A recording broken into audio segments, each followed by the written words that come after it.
Let's discuss replacing the left front wheel speed sensor on this 2001 Honda Odyssey van. Now it's going to be the same from side to side, but for video purposes, we're just going to do the left front right now.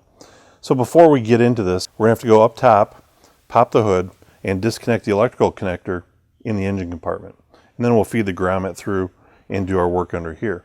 Let's go up top and do some work. Now here we are in the engine compartment, and you'll notice that there's an orange connector here.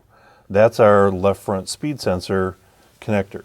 So we're going to press the release tab, disconnect it, and then we're going to gently push the grommet through the inner wheel well, and then we'll be able to go back underneath and do the rest of the job. Now we're back underneath the vehicle. We've got the left front wheel removed, and we've got 3 hold down bolts that we have to remove. First is going to be one on the inner fender, another one will be mounted to the strut, and another one will hold it to the steering knuckle here. Now it's important when we're all done to install these tie down bolts again so that the wire's not flopping around and get tied up in the wheel or the axle and cause further damage. So let's go ahead and remove these 3 bolts. Now that all the tie down bolts have been removed and we can get our wiring out of the way, now sometimes this sensor is going to be rusted to the steering knuckle itself, so you might want to take a pliers and gently attempt to rotate this back and forth in order to free it up.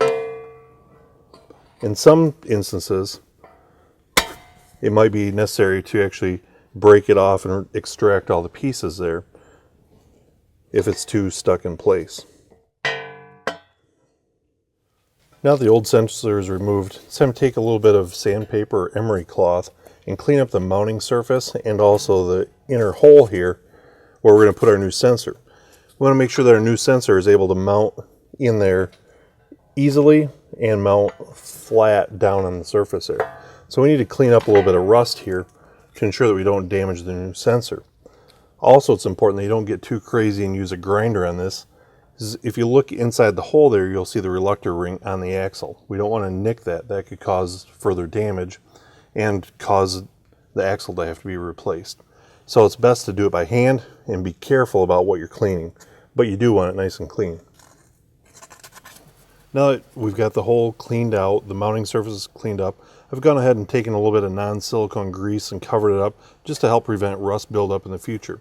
So we'll take our new sensor and we'll put it in the hole, make sure it's mounted securely.